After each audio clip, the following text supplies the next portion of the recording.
دم باش تماشاوان تلفزيون روجاواج برنامه روشو بیر رزو سلاوی من بوا و بو مهوانی می رزدار جهانا بجار خلقا برنامه یام ایرو ولسر آسوی چار سریا سوریه و پرسا کردی دبن سیوانا و سرنامه دا ابي مهوان خورا گنگشه بکن لسر چند تاورو آلوگران جوالجی لسر او کنگری بکهاتین کو لباکرو جهات سوریه لباجار حسکی هاتل درخستن و رولاوا دالی پینگاو کرنا و چار سر کرنا پرزگریکا سوریه و باندورا وان درشونان لسر ویکی هر وساجی امی دست بافیجن لسر کوراهیا هاینا کردان د ولات سوریه دا و لسر جان کرنا کردان بری دامزرنا ولات سوریه به مفان آخر گنگش بکرش خو اف پرس برکی بهترین تایبت به ماموستا ولی کلینر فارس عثمانش خو مفانی مجیی وکن هما گوت ماموستا ولی کلینر فارس عثمان ماموستا مقلك کی در خوشن بجداریات ادویه خلاکی ده اجي كيف خوشم ب آمده کرنا دكتور صلاح رمو وبترى از ميبان قال كي براك عزيز ودلال وجاي وهروسا دكتور صلاح ربو شو مصطفى فارس بني نافت الجود ام قال لك خوش بجدارته جي دكتور بينا ام جي كيف خوش بيبقى ورا ام درون بالعكس مورالي مزي ددفي قال لك سباس دكتور صلاح جبر مورالي خو هي جبلن كان بشرو فكرناتا و ما مستا براسيشي شخوا لسر كسيناتي واش ناي فشارتن لسر روشا سوري بشواشين بشوا او پیشکتن و تطورات اولو بشوازك لسگين دهري مدشي دبي فان وك اف جوهرين و پیشخستنين لسر پنگها لسر ساحه سوري ايروتين كرن علي هريمي و ناف دولتي دا و دفان الوزيا دا تشوا الروشا سوري تدخل بلي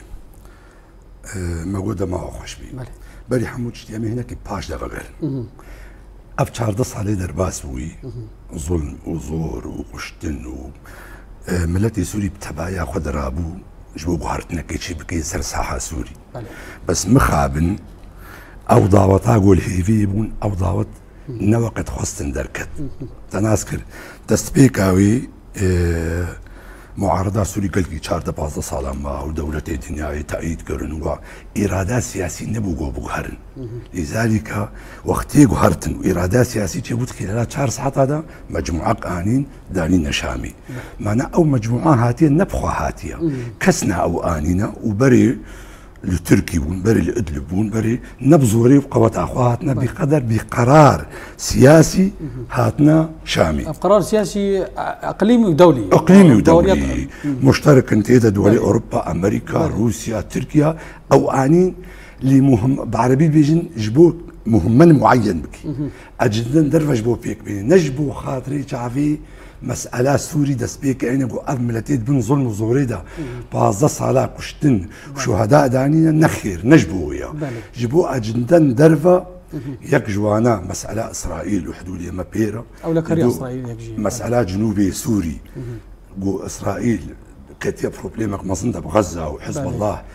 دو إيران دفي دركبي برنجكي أو دستي إيراني جيك شان دستي حزب الله كشان دستي حماس كشان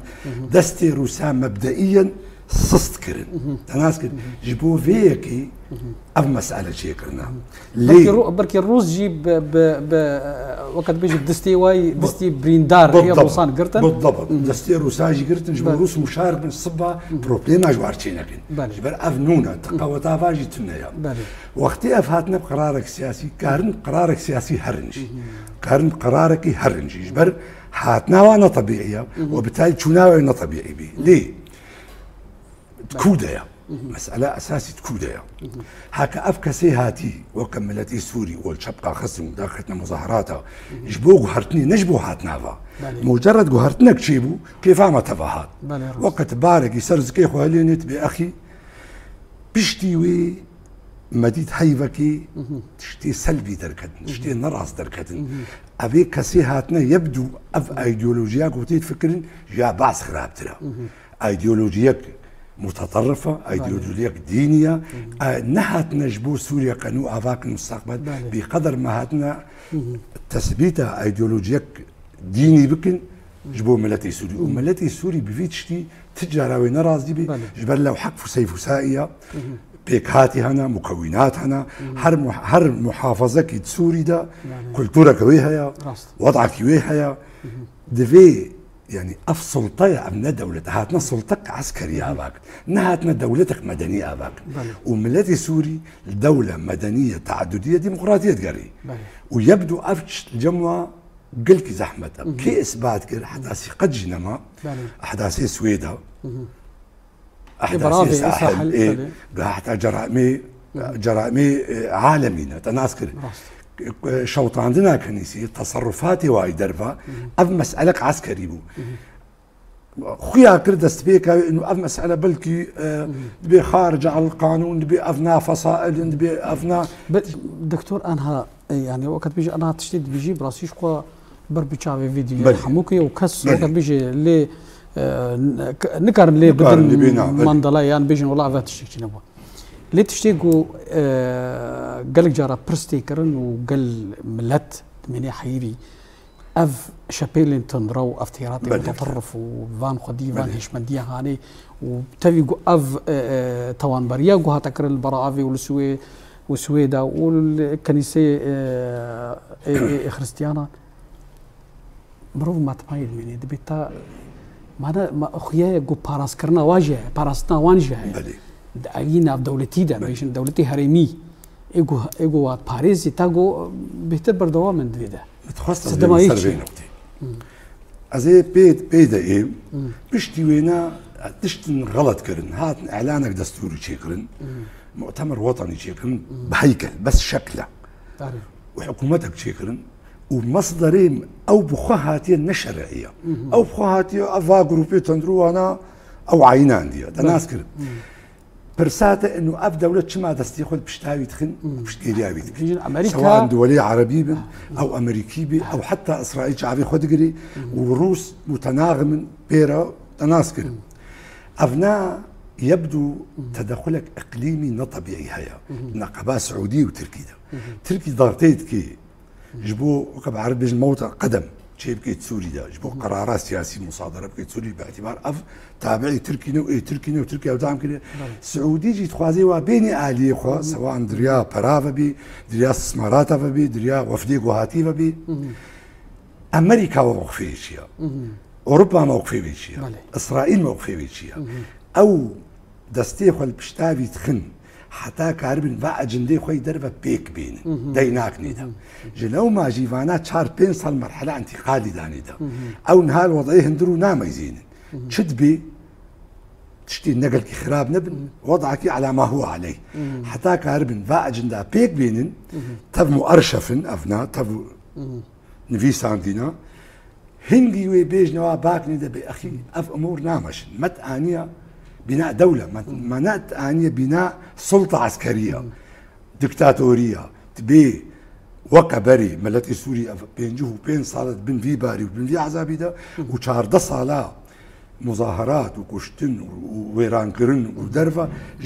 جبوت في مسألة هنا نولويا أمريكا أو بهنا خلي فرحتكن حكا في تجاوزها خطا صور كير ويوضع جديد شيبي وهروسا خال قرن بيشافي بسلا داني بري اتخازن فيجا بيج ابن حي ايجابي مستفارس امي هرجم مستفارس جار تجي بالتوكل اذا ما مستفارس تتخازن تشكي تعقيب كل سر ام برسا خبكن لا كلام رايا مش يعني زكي تمام الدكتور بل يعني هنا دكتور وقت بيجي بشي وازكي بختاولو دا سر رولا هرمي ناف دولتي وشاب بشتوانيا وجوي دستلاتيرا وخيايا امريكا تشنا دخازن جوي دستلاتي بيكبي نها وك سرتي خويا كرن دبيجن دبي بارسنا اسرائيلي او لكاري اسرائيلي جبلي امبيجن او لكاري اسرائيلي تشنا دي جم امريكا يعني فاد دولتها هيكو افدسلات بيك بيني دا بشترا نو غهارينا كيشيب يعني شخاف جوهرتني قوت شيء بين سوريا ده حينا كاتو جوهرتن شيء نبوني وقت دكتور جي قوت براستي يعني دروجها كتنار جيما بشار دي بلكي ما كيف كير بس او كيفات بي كيف وقت ملتي الدنيا يجي لما بو شكست وقت بي تشكي ده جبل قو مديد يعني وك ريجيم ريجيمك نلقور هيفي وداخوازي ملتي سوري يعني ملتي سوري ملت كجير زانا صد صالي دولتات سوري ماي وك دكتور كرمكر افو سيفسائي سوري يعني قلت الشامي ذا سبيبك وشامجي جي مسلمانتيه دكتور صلاح راست بس نعم مسلمانتيا تندرة مسلمانتيا جو خلق قشتك هبدو قبول بكين مسلمانتيا بحربي جير بيجين معتدل ووسط اف مسلمانتيا ملتي سوري بلكي محافظي سوري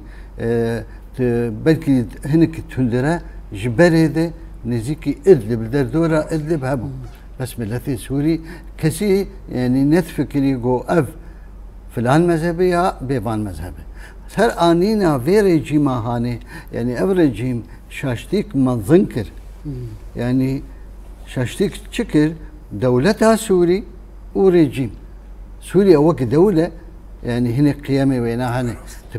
تبي ربي تبي نبي ربي وقت سياسي بس او قيامي هاني يعني خلقش ناس لكن سوريا جي دسبيكا مسلمان تيدي بريوانا يعني شام وكعبة بو نيمن بو راس يعني امش برولوجي افي تندرن هاكات خوازن دستي خودين سر سوريا وإيرو سوريا دبي دولتك ناف دنياي دقشتك دبي جيت تروريستا تروريستا دنياي قشا هاتين فيدا ام كاربن يعني وك ملتي سوري وك كرد ام كاربن وجه سوري ايه باقش بدن ملتي دكتور انا موسط فارس انا وك تيتو خويا كانكو اف دسراتها نيك في شواسيه دولتي هريمي دولتي وقت بيجي جواكنا بدولتي شي هي فيوها في سلطي في دسلاتي بالا خو بدي دي بو شي يعني بيجن جارك دي وتدوير ببي وكان بيجن وكا قاعده وكا داعش جارك دي وكا تيتو خويا كانكو تخازن ولدي سوريا بسر افغانستانيين وقت بيجي شي بياصه وملا بهولي عم بدنا يعني بشتي ابو يري قول سويدا تشيبون تبالا خداي يك انجامي جفاتا اردني قو بهلن نجناك نام دولتي بسوريا خوازن ايرو سوريا ايرو تيخن بين سيوانا بيستو دو بنجو شار وقتها تيك بين سيوانا بيستو دو بنجو شار معناها وناد في دسلاتك دم كيبي وقتها دسلاتك دم كيبي ابدا سلاته هاني دبن بندا حفطه الفصل السابع الفصل السابع وشاغي وهرتني ما ظن شي دبن ودبهوريا مدجي جفاتا سبا الاسكا نابرا بوتين وترامب هقل هفدوبكن سر اوكرانيا دبهوريا مدي اي غافا ددواد وي الهفاتني دي اي سوريا وشاغي روجي دس شو يعني اف حريمك روسي يعني بلده يعني امريكان حيان هكا وشغي الهباتنا وانا بهلن ريك شغيني فيرياغون هكا ابا تكرم كرغو دولة شعبي خوجي دقرن دولة وقت دكتور صلاح اني زمان هناك اجنداتي وانا نلقوا هيفيه ملتي سوري اجنداتي دولتان بس وك اجنداتي ملتي سوري وشاغي ملتي سوري شي بهو يعمل ايرو خاصة ايرو والسوشيال ميديا دي بالا خو بدي كوش قصيدة خو بلندك دو يكي شامي دركت لسر سوشيال ميديا كو هند هيلين امش مسلمانتي دور كبن امش مسلمانتي خو دور كبن يعني بيشون بالدكتور محمد حبيجي يشتغل لك برخوش هي دما كنت بيجي دبي اف الراماني تكفيري كون بيجن صدام هنا امريكا واسرائيل اللي او فكروا رامانها الجمعها قلت محمد يعني خوش يعني بهوريها مدى الحما تركتن والحلبي ايرو يعني سرهل دانك الدارت كبه يعني بهوريها مدى افريجي ما هاني بس بينا بيش مستقبلا يعني اما ام وك كرد وقت فكرة سياسي كردي كيد شامي به بدي من شامي بري جتدي توقف نابيتشي توم باراك وبرا توم براك شامي بري ما قلتي بري من شامي او تفكر هذا انجازك معظم كثير يعني بري من شامي بري كيد دسلا الداربه كيد دسلا الداربه شامي بري ملي بس ام خازن شاما ما او شاما ام خطيد ببين هاي تختا ما به شاما 8000 صال ديروك نشاما اموياتني يعني جرك ملتي سوري جرك ملتي سوري لسوريا نابي سوريا تاني بخدي ذركبن يعني شلوتي ديروكا 8000 صال دي نوت صالي دي او نوت صالي نوت صالي هاني يعني وانا نوت صالي بس لا دار وما اسرجي 6 صالي يعني بون وكبدو شناب مرو ديروكي يقولوا بقدمتش بله دكتور صلاح براسية ما تخصت بهناك سر او كونغري بيكاتين بروجات سوريا بهناك السر باخفن قالوا سد تدبيني كو قبل درخصنا في كونغري هناك دي بي بينغا وك اريني وك بيجي رولك باندور تاثيرك هبي الدوره في كونغري السر امبيشن باشاروجا مستقبل السوري والسر امبيشن برسا كورديجي طبعا استاذ فارس براستيجي تشتم قوت نسال مسألة زي بقر بيستودو قرارات بين جوشار او قرارك قلقي منسجمة بواقعي وملتي سوري تغاسي حكم انتقالي وتأسيس مؤسسة تأسيسي بكي جبو نظام حكم ديني حوقمة شي بكي زي بقر ايه مد بهوريا مدى يك ويروجي طبعا مناسبك جي هبو موجود انجازك مظن ايه كوردا قري انجازك قلقي مظن قري او مؤتمرك وكوردا وحده الصف الكردي شي غير وازي ما سبر ساعتها ازي ما سبر ساعتها او انجازك قلقي مظن مؤتمرك وبيك هاتيا شي كان الحسكي او مؤتمر او ندعم بوج في مؤتمر كثير دتش تدحن بله يك جي رساله كجدر فرا وج امريكا واوروبا وعالم كان في دولتي اتفاق انا في دولتي انه بيك هاتي سوري شمالي شرقي سوريا ام تف دنقك رؤيا مشتركه هدفها ما يكا ام ولو توازن وقع نمونك مصغر سوريا تبي ددو شو هذا بو جهه ازعاج اشتركاره جي انا زي ايه مسروينا ددو ام مؤتمر براستيجي تشتكي بربيروز شما جبرتشت نداي مخرجاتي وي مخرجات عالمية مخرجات ديمقراطية مخرجات بناء دولة ديمقراطية تعددية يجوا مخرجات وي دستورك باقج جميع بيكاتياتي دبل ديمقراطية خوش وعالم تفضل جي خبيني حريات عامة هبن اعتقالات نبن دولتك اننا غنديبه لا مركزيه دولة لا مركزية بي دولتك حقوقي انسانة بالديوانة هر محافظة كيزاني افنا منسجم بمسألة المتحدة بمسألة مجلس الامن بمسألة ديمقراطيات اوروبا اف جزءك جوية وقتي اف بيكتين عالم تخويني زي المزيد بدوزا مجي افا قرارات بينجو بيستو بينجو شار افا دعوا فيتكن وقت حكم انتقالي بيوي دعوا فيتكن بالنسبة ما كردارة بالنسبة ما كردارة يعني هم بيجي اف كونغري يعني ويجي ايطالي خوي شكليه وقت بيجي كديمن وكبرغال ويجي درك باندور جواكا سوريدا افنا وكا نقطكيا داخل ياقرن انه املتي سوري امولونا افبيكاتي شمال شرق سوريا تفتيدنا اوكا نمونت بوكا مثالك السوري تبي تذكر السوري تبي ولوك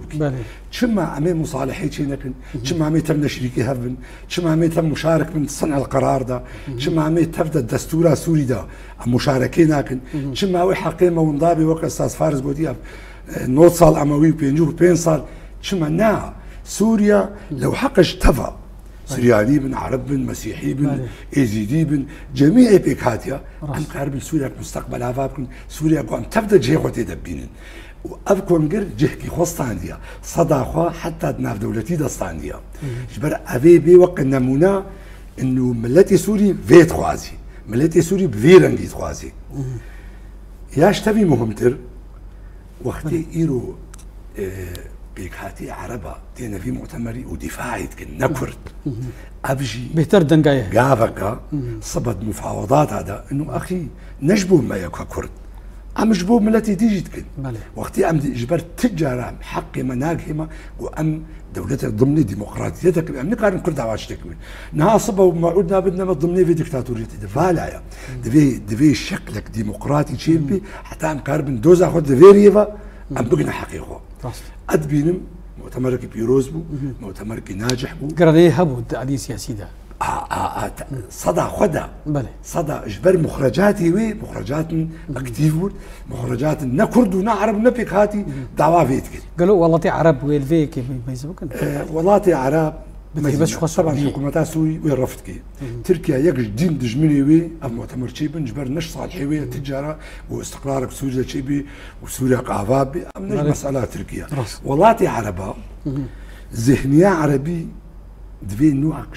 ديمقراطية الجماعة هبي تقبل هبي مشكلة دولتي قومي ميجي وهاتي ششتم شوفي نيتي بخين مجبوني لدولتي خليجي مصالحي واهنها ناخذ سوريا استقرار ببرنجي او برنجي ام تخواز ملتي سوري تخوازن ملتي سوري هبي بتبعية عوا نبي بيك هاتي سوري وافجي بروبليمك تناسب ليه ندج ناديه ام نقارن بي ويدج من بس تركيا ام قارن بي تركيا بتمديد سكني وقبولناكي وجي بيجي ويخراكي عبد كانت بيجي الوسا بركي روشا سوري بيوك روشا لبناني او تي اتفاق طائف شي بودنا برا دولتين باندور لبناني معقوله تشكيل جو اراده سياسيه هبي وشرع ميجي خو جم خو اراده سياسي خو اداره خو كاربي مصالحه كيتشيكي كاربي شركاش خورشيكي كاربي وكا استاذ فارس قلتين ها دمكيه صبا دستورك دا ميدانين افبيك هاتي تفتيد شريكي خوتشي او عقليه قبول كيف هذا يجب مصطفى فارس هو مستوى يعني براسي برصه كم يديها بس في السيرفي يعني بيجي انا دسلتها سوريه وكا بيجي احمد شرع ويدردر عيناكي وكا صار بيجي بشار راس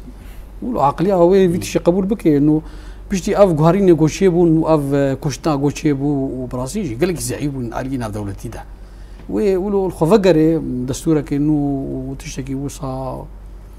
يعني وامي فقر نصر قرارا مش امن يا دو جوشار او قافك قلكي قرنجي جو ام وينا بكر بس ممكن الخفقر يعني ابدا الاداره للشامي يعني قاف يعني فرصتك اذا زيرين جوارهات جو بمين اندس الادار بشار فرصه جرهات قال لك فرصه بشار هات وابجي جير فرصه هاتي ياك جي بين ارهابي بشام دس الاداره السوري كيف دستي وينادي وبمين خوبي بقلش خود كشي وك ما قشاجي قوت درفتك جفي ريجيمير هي وملتي سوري دسبيكي دي فرانيه ملتي سوري ندجي في دس الاداره بو تبقوا امضاني ابدا دس الادار بنقهاوي شي بس بتشتي تشتي لي برافكر بشتي كنيسة مار الياس الشامي بشتي او مجا جنوسايدا جو لسويدا تشيبو تشافي دنياي تشافي جواكا سيفيل دنياي لي ريجيمي ببو وبراستي ملتي سوريشي برخدانك زيرينكر بو كاريبو فيدا سلالداري يعني بفضح دي بيش دنياي بس ايرو بشتي اف غافيتين افيتين تشيش متى خطنش بو في كونفرنسي دكتور صلاح يعني شخوا وقت كلامك اكتيف بو ناماك خشك دا جيهاني ناماك زلال دا كرت شاوا قارب بيك هاتي نافخر بيجي امشي باش بو يعني وقت فقرات سياسي ليه مستنجي وقت فقرات سياسي كردي خسكا يعني فيدا سلاداري يعني يا افي يا او لجنه تحضيري كونفرنس داركس خسكا تيكليه وينا ب ابشاندا شاندا كردي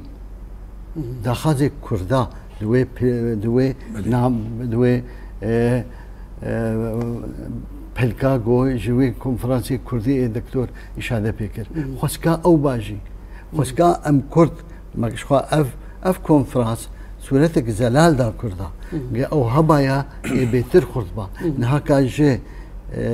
اداره ذاتي چتي خوستن کو چلو كاربه تنشتا بك هات سوري گشا كردال تنشتا خو ببين كرد كاربن برابانياوي بكن يعني دوبو خانم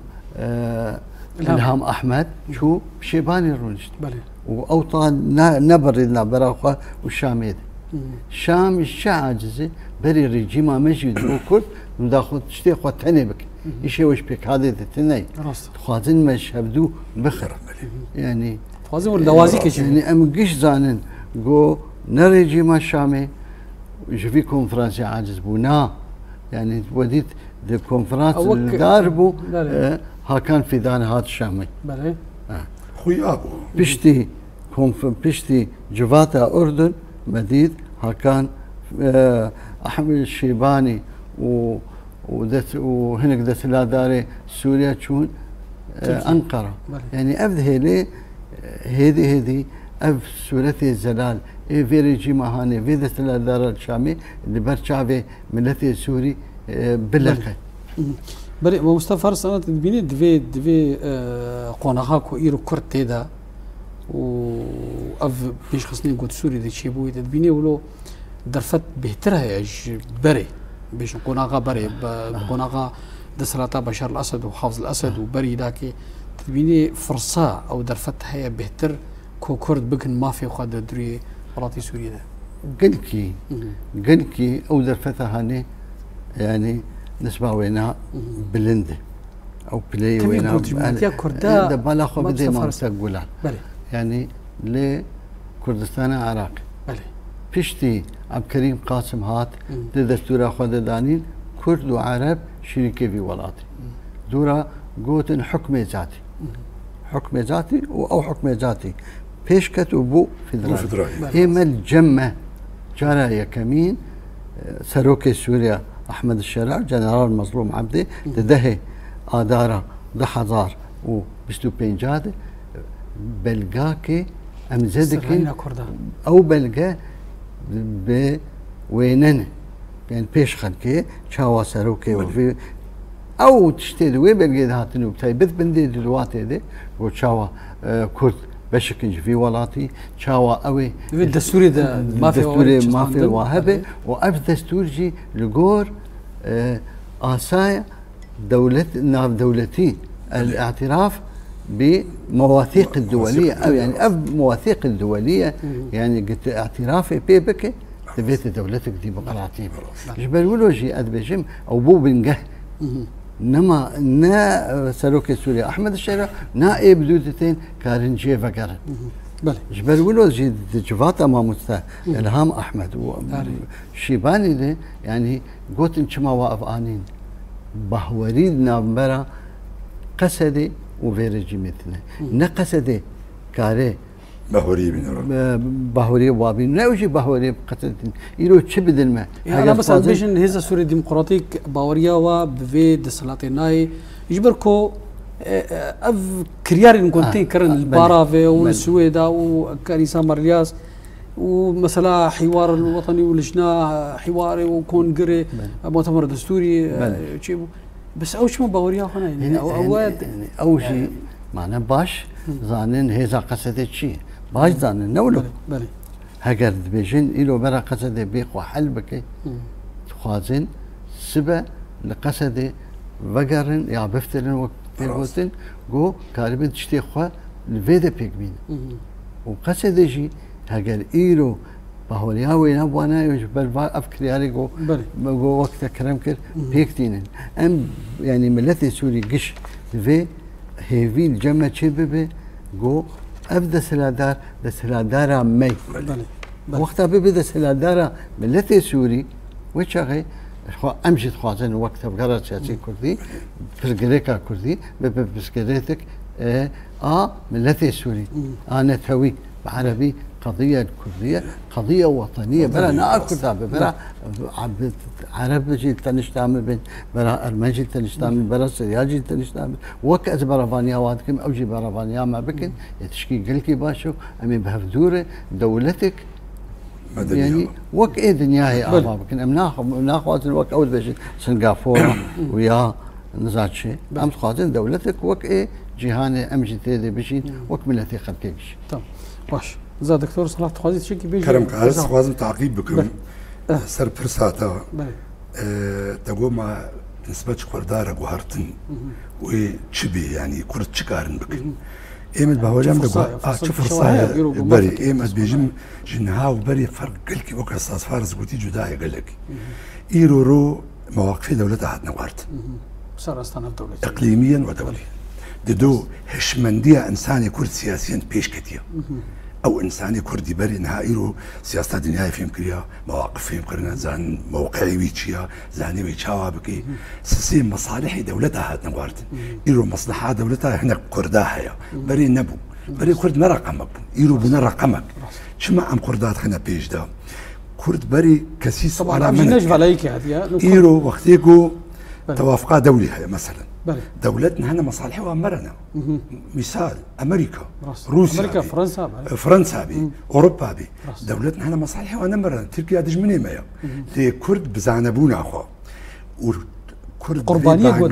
قربانيه بزعنبونا اخو تيكلي خب دولتي عالم ارتشيكن بوبش غريا وابغرين ابجي تشيبويا بري ابنبو يرولو بالكردي هيا بتشوك مظن على قيمة جنينة بس لوبيك هيا دورك اكتيف لذي دورك ايجابية وقضية كردي ديوك ياكلن بحضارة خواندفاني ما وروشنبيري ما وسياسية ما الدرفة هنا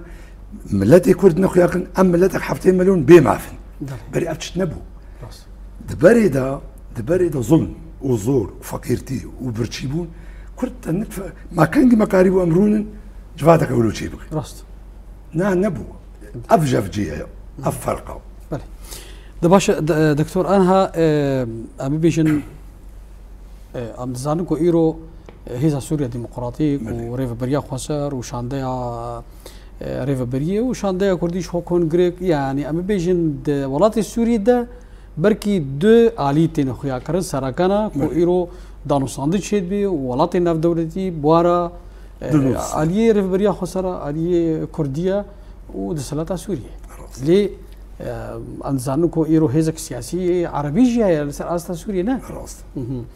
دفي نافيدا فيجن دفي نيرو كودان فان ظروف هذا فان تشي غوشيده قوى سياسي عربي او هيزا سياسي عربي قالوا ويل ما في كردام كور بشي فان تطورات يقولوا بوي بهزاره كردا قرباني دان دي داعش ورولك وايرو دستوري ده بزن بارتيا شوعي بارتيا كومونيستيك شيء بلي بارتيا مثلا الحزب القومي بلي تاريخ سوري فغير رغمناك بعد اذن اختصاصي استاذ فارس تاريخ سوري تشيكرنا احزابات سوري دم احزاب كردي جي درها تبتبع يبو او مسائل مبدئي نبو نجم انساني عرب انه از بعسيكي مبدئي لا بعسيكي مصلحيه بعسيكي ديكتاتوره اذا او فكره راست ودرست انه والله از اعتراف بكم بغيري خوا خلال شيء صالي تحميش هبو ودوربون هبو افتشتنبون دو قوى سياسية عربية او قوى منظم بو وحتى بديمقراطيتي وبدولة مدنية وبدستورك باقج تيدا افان نبوه ليه تشتك حياة وام كرد وكم مشترنا قلتي مؤتمري واحدة الصف الكردي واستاذ فارس عني صارت تشتكي دبي ام شعور بالثقة نقبة مذهبي حتى ام رؤية مشترك كرد وكسياسي نوع عسكري رؤية مشترك الجمع كرد ذهبي اهداف واضحة بن قوى كردي سياسي تفي يكبي انه خوي ام ممثلي كردانا واب رؤية مي سياسي مشتركة ام ويد بيشن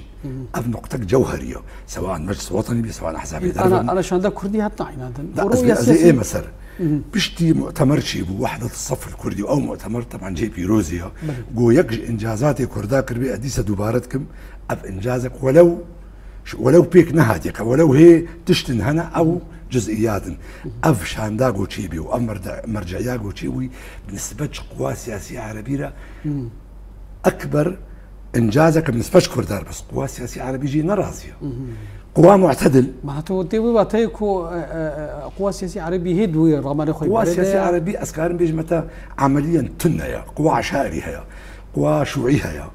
قوا شيوعي إيرورو كشيوعي شيوعي نمانا شيوعي تبعي بون شيوعي تبعي جبهة وطنية تبعي بعسيها بون أحزابي يعني أحزابي سوري ذهبون أحزاب أحزابي تبعي بون إيه تشبقى بون تبعي جبهة الوطنية تقدمية بون وحزب الأصل نبو حتى حزب البعث حاكم عسكري هو كيد عينان ويا ودعي أبنى حزبيتها أب دكتاتورية الأمر الواقع يقد هذا الدكتاتور بالسيطرة صار تبيذكر إيه ما أم وكا كرد بله دبي أم تخبى فكرن طبعا أم بيك هاتيات تبعت فكرن أم ببنى وقع نمونة وقع شمعك اشتبعنا إنه أم حقوقي وجهي دعوتك إنه أم إيه خوجي بيكتن باعتبار خصوصية ما هي بتايبتي خصوصية كردها هي جغرافيا واهية تشتكنا فيها هي كردستان على سوريا ولو ما ظنجي بي ولويا أنت ناس كل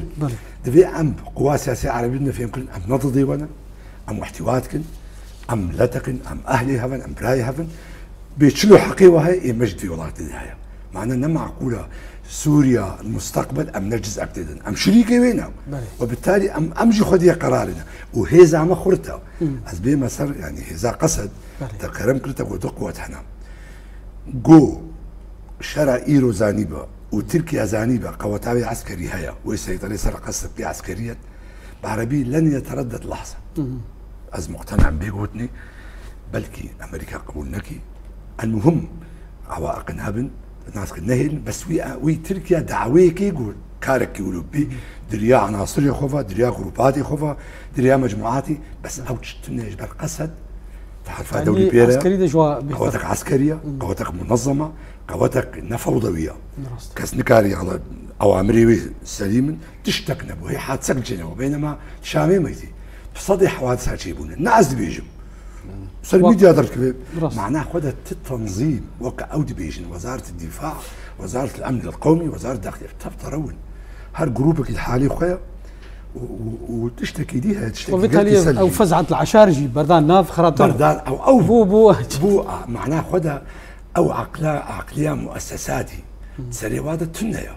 بدليل هر مؤسسات حكومتي الشيخ اكتيها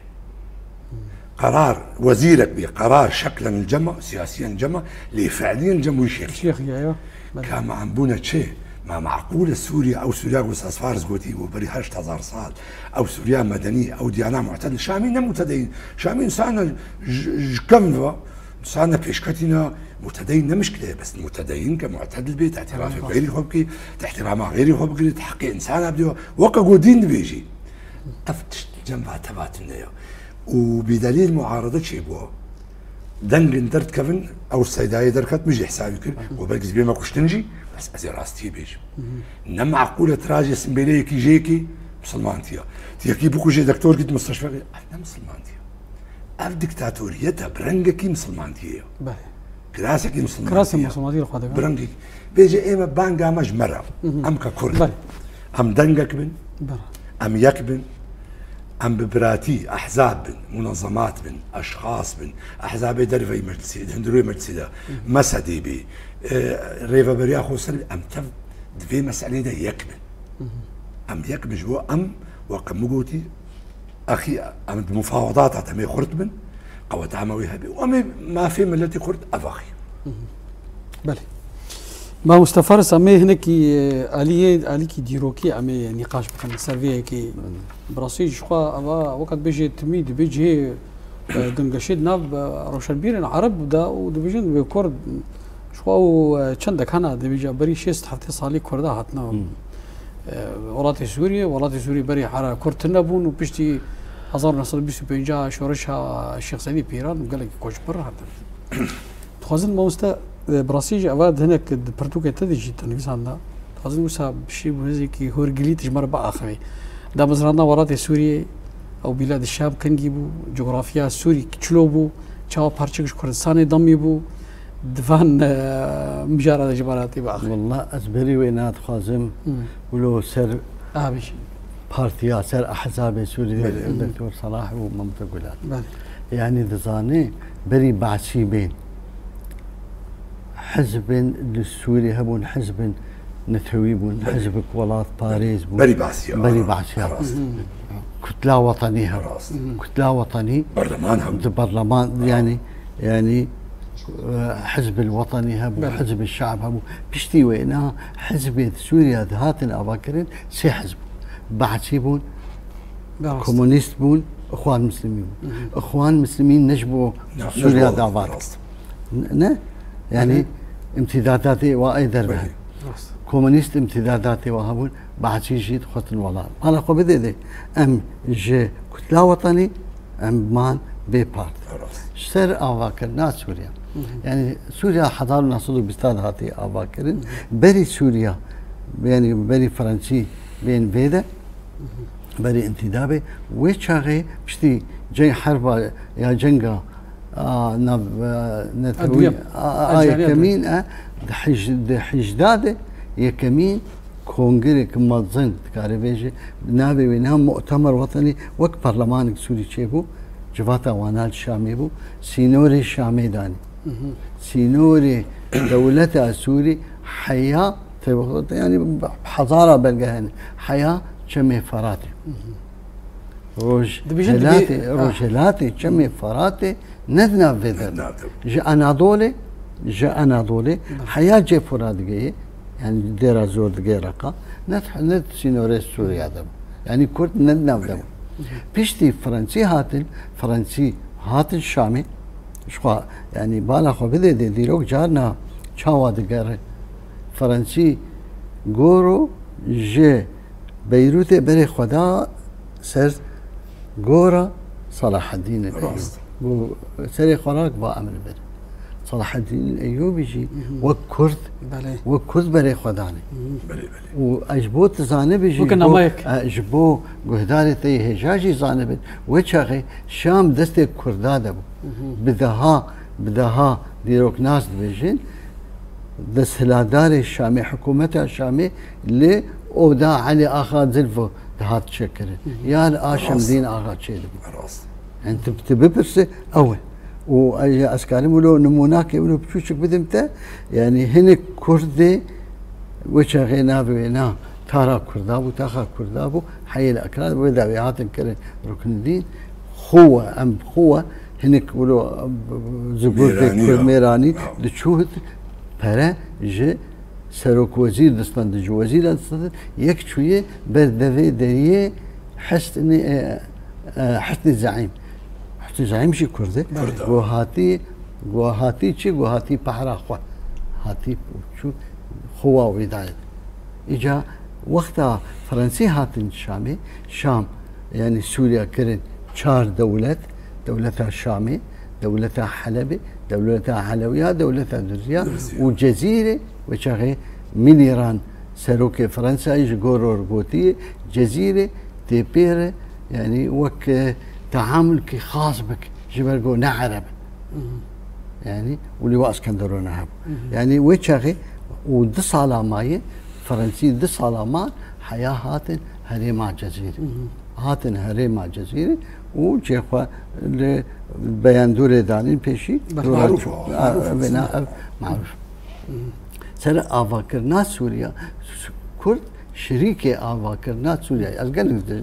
أزقلك جارات بيجي حياة نافي سوريا جي يعني فيليب حتى بيجي ننافك رومانية يعني نافك هند بس آسورية هند آسورية نارينك ديجي هي جخوريا هاد سوريا ونافي مصرية كفن فرعوني قبطي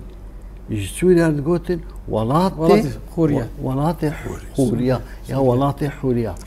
دكتورة رجاء الجداوي جغرافيكي نافدالة سوريا دي دقوتن جشيرين هادي سوريا الشيرين هادي الأفشيرين كردا يعني اجبر ولو استنبجم كل حياه شريكه نافي سورياني اجبر ولو جانا ام يعني وكملتي سوري قالك ام بسوريا ام نبيجن مثلا سوريا وك دولتك فلان دولتك اردن اجبر قول نجيك كمي اردن ام خدي ديروكن خدي حضارتن اف حضارتها هاني بارا كردا احري زياده لافاكر ناس افكرك تعريفها سوريا دي اعلام داف قلت ما تقولتي مصطفى براسيل دم تماما براسيل مستوى بحثكي روسيا يا داكولوف اب خوشي اب معلومه هانتي قوتيه فرعونيه جولاتي سوري تقولن ولاتي خوريه ولاتي معلومه اساسي معلومه اساسي شخوما برنامج خب فان زانيار المبدوي كر اج سپاس بو ما مستوى لكولينار فارس عثمان ابقلك دب خوشن بجدارياتا سركفتن شتره جه برنامج تره هیویدارم جیان خوش تماشاوانه تره و تلفزیونا روج آوار دكتور صلاح رمو قال لك سباس جبتي قال لك سباس قال لك سباس ياوتكين وامشي قراوتكين وقاز استاذ فارس يرو برنامجي لغور ام زانن ولغور ام تيدغين ودستي وخش بي وتشتكي بروخش وام قال لك كيف خوشن قال لك سباس بله تماشاوان تلفزيون روجاوا فيها وامكان داويا خلق برنامج اخوي ايرو تام مشاركه دن ومهفانه دن بمن خير وخشي